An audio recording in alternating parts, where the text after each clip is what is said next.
not really living at all. Okay, and would you call that one of the barriers to success? Oh, there's no question about it. I think there's two barriers. Success is a funny word. Nightingale had a great definition for it. He said a person's successful if they know where they are, and they know where they're going, and they're progressively moving in that direction. He said that success was the progressive realization of a worthy ideal. Anyone that has a goal, and they're moving towards it, they're successful. Most people think that you're successful if you have a lot of money. Quite often you have a lot of money if you're successful, but it isn't. I wouldn't say Mother Teresa has a lot of money. Okay. No, but she's a pretty successful lady. So it's... okay, so that barrier to success... Well, there's a couple of them. Okay. I think there's two barriers. One is our conditioning. The conditioning that takes place in our subconscious mind from the time we're infants. All we can do is act and talk like the people around us. That's why we learn the language we learned. If there was 10 languages spoken in our home, we'd learn 10 languages without any trouble.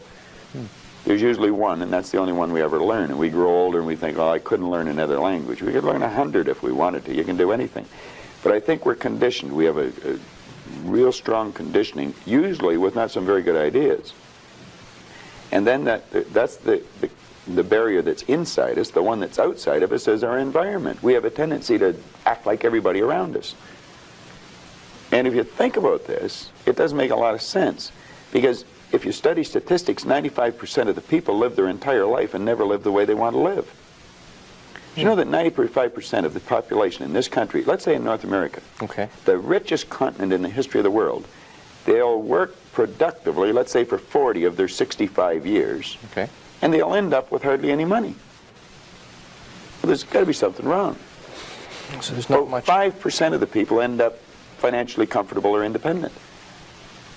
Are you trying to depress us, Bob? Because that's... No, actually, I think it's quite an exciting idea, because you see, the idea behind it is that anybody can win, anyone at all. But if we start studying these statistics, I think we'll arrive at the conclusion, geez, I better start thinking for myself rather than follow everybody.